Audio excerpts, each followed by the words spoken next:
Hello everyone. Um, Whether you're joining us now or you're gonna be watching it, um, welcome.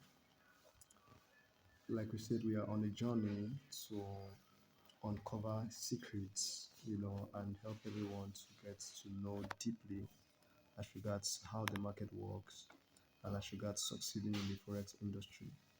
Because like every other profession, this is a profession and it requires expertise. It requires the right knowledge to be successful at it.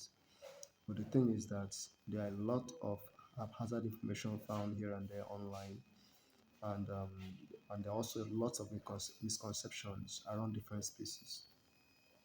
So it is a little bit difficult for somebody to, come online and then find a place where they can learn these things because a lot of persons charge a lot to be able to give you the wholesome truths as regards the industry. Okay, so having said that, it is because of some of the pains I've seen around and because of the demands that we had to set out to do this thing. So, if you really want us to continue with this, you may have to share to friends, like, and encourage it because we are trying to see how we can unveil and unravel a lot of things that you will never see anywhere.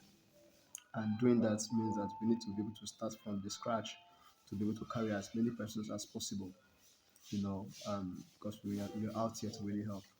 So don't take it for granted, actually. And I'm trying to see how we can be as transparent and as clear as possible because this is not something that you do and you don't have requisite knowledge or you don't have good knowledge or you don't have a grounded knowledge. Okay, so we try to be very simple and also very clear. Now, the last session that we talked about, we are looking at dissecting the candlestick. So it was more of like an introductory session to candlestick, and we mentioned that trying to decode the bullish candle and the bearish candle. Okay, and having said that, we are gonna move to the next phase. So there are different kind of candles. If you open a chart, you'll notice that there are several different kind of candles, and you find candles with long, long wicks. From the previous session, you will realize that they are more of like equal wicks, yeah, and with a considerable amount, sized body.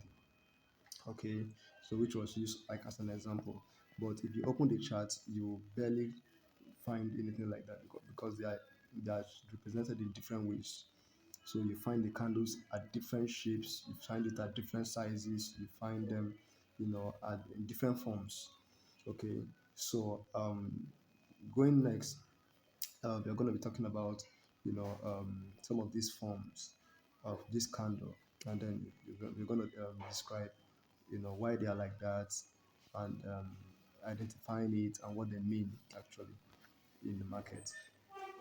So now you're gonna bear with me, and and let's go to the next session.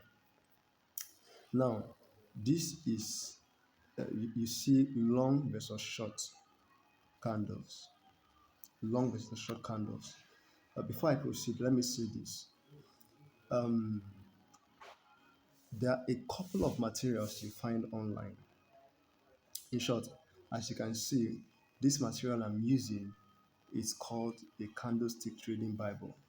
I'm using for the introduction. Don't think that this is all to it. No, there are a couple of materials you can find anywhere, like at different sources. And I want to state it clear that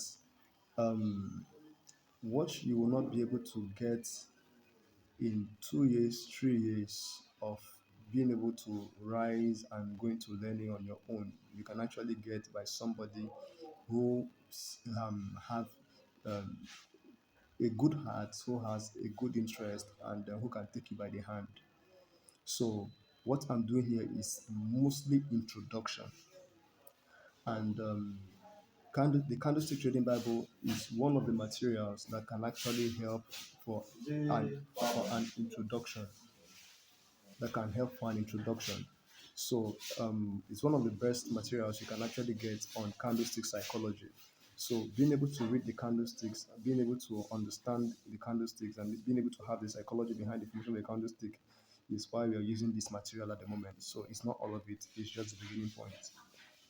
And I want to state it that I do not trade the system in this candlestick, um, but the psychology behind the candlestick is a knowledge that is important if you want to be successful or if you want to be able to read the candlestick and understand the market better. Okay, so that's why I am taking us here to understand the psychology behind candlestick formations. Okay, which also adds to the validity and confirmations of your trade. Okay, so having said that, let's move to the next point. The long versus the short candlesticks. Now, if you see a long candlestick, which you see, like I mentioned, we used, for example, the white one, which opens low and closed high. Okay, and we stated that since it's opened low and closed high means that it's a bullish candlestick. So this white candlestick you're seeing here, let's still continue with that. It means that at the one at the left here, the long one at the left and the short one at the left, they are bullish candles. You understand? So this is a bullish candle, and you can also see that there is a short one, the bullish short bullish candle, and also a long bullish candle. So what does this actually represent? Now, a candlestick, like we mentioned, is a representation of what price has done in the market at a particular point in time. There are different time frames that can actually show you different candlestick formations. Okay, so let's take for example, this is a 4 hours candle, or this is a daily time frame candle, and what you're actually seeing there is that at this this time frame, let's say 4 hours, the what you have in the market, was that, let's use a short one first, was that although the market was bullish, but the movement of price, the impact of price, the session, what happened at that time was so short, means that let's say the market moved maybe from the point of $4 to $6, or maybe to $5, $4 to $5. So in the whole of that day, or in the whole of 4 hours, if you're using 4 hours candle, for example, in the whole of 4 hours, it means that the market moves only from $2 to $4. What do we use? Okay, we moved from $4 to $5. So the price impact at the market at that time was very low. Then now look at the long candle. The long candle is a long one. That's like maybe from $2, to maybe $8 or $10. You get the point. So it means that the price impact at the market at that time was very high. So it means that the volatility was high in the market. So if you bought at let's say $2, you would have been able to come out with a level of profit.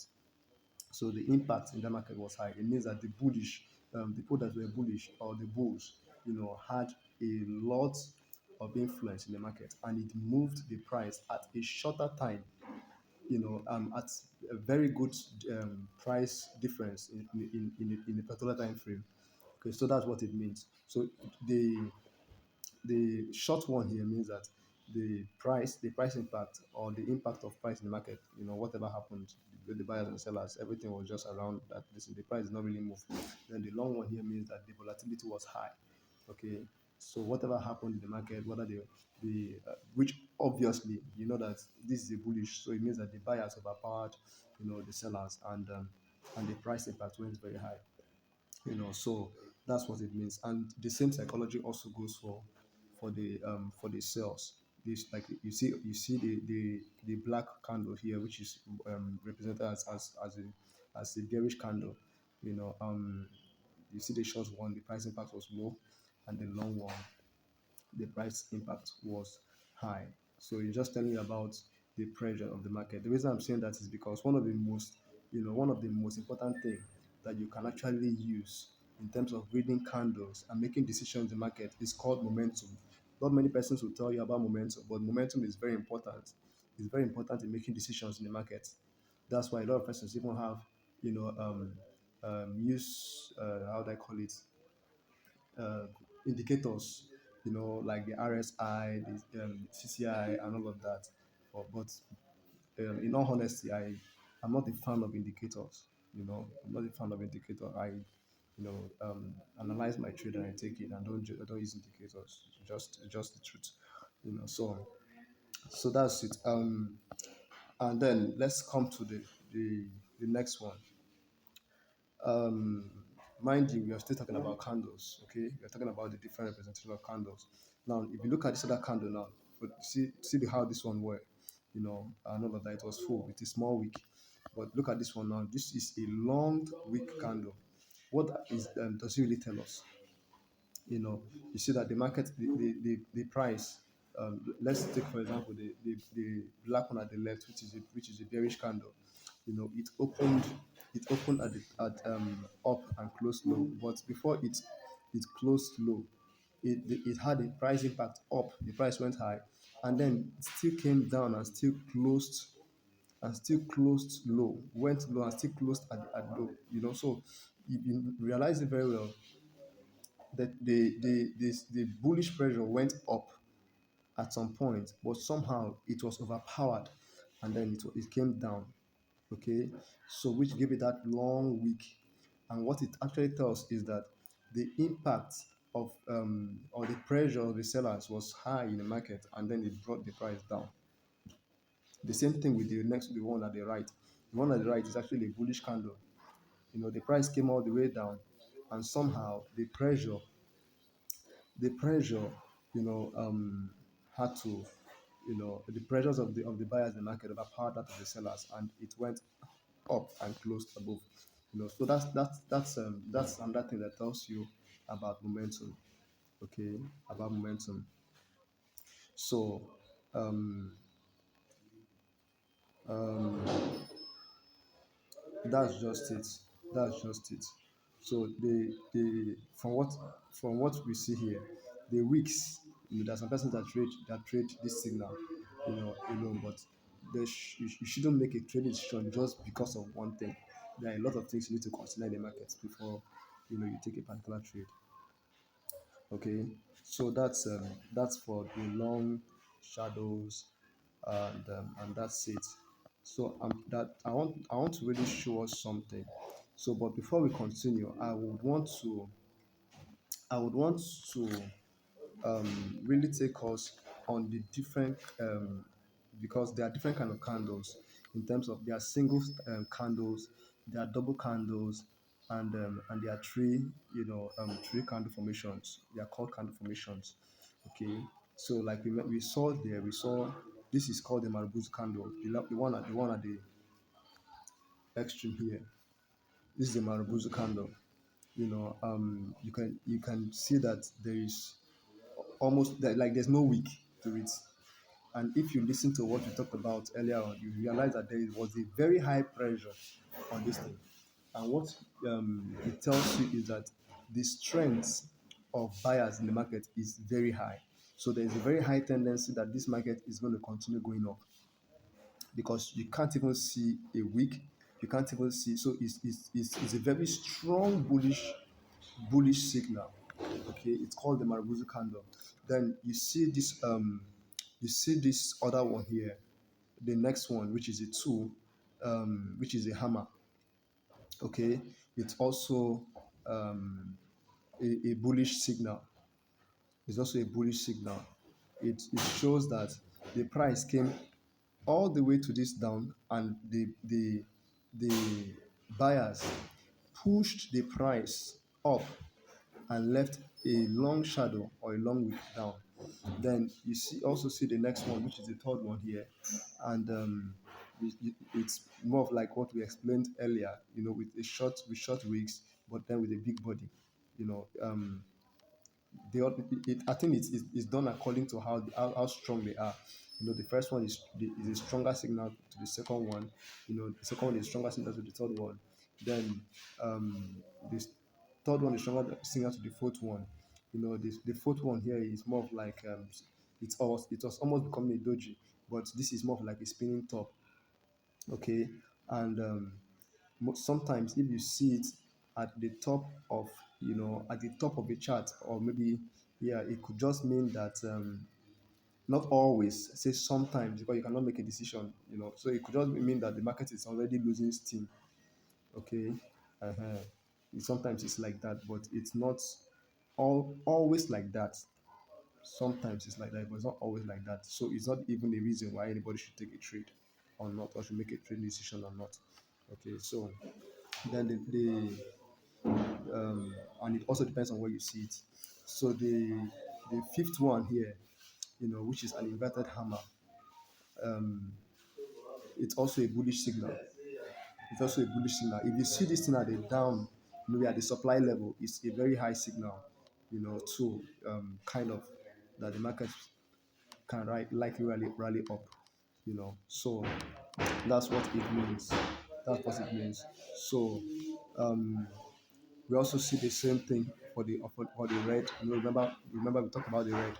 We also see the same thing for the red and all of that. So if you see the green signals at the down part, okay, of the chart, know that it's there's a likely signal that the market is going to start rallying up.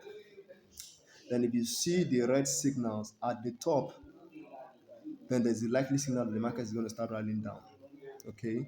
So then if you see the 11, look at the number 11, these are dojis. The normal doji, the dragonfly doji, and the gravestone doji. The normal doji, which is number 11, the gravestone doji, which is number 12, the dragonfly doji, which is number 13. Okay. Yes, so they are just indication. And if you see a doji at the space of the market, it means that the market has lost steam. So the strength the strength of the buyers and the strength of the sellers kind of like are matching. And if you find it at the top, maybe at supply level or demand level, or um, at support and resistance levels, it could mean that there's a lot. If the buyers were in charge of the market, then it means that they are losing steam. And if the sellers were in charge of the market, it means that they are losing steam. So all of those things are likely signals that the market is going to reverse. But like I said, it is not all of it. And sometimes you need to combine two or three of the different candles, okay, with a proper top-down analysis to be able to determine or make a trading decision. I hope that is clear enough. So I had to look at that because I wanted us to look at the single candlesticks today. So later we'll get to look at the double candlesticks, and then we can then begin to put the candlesticks together. So I hope you learned something today. So do have a great day, and then for the next one.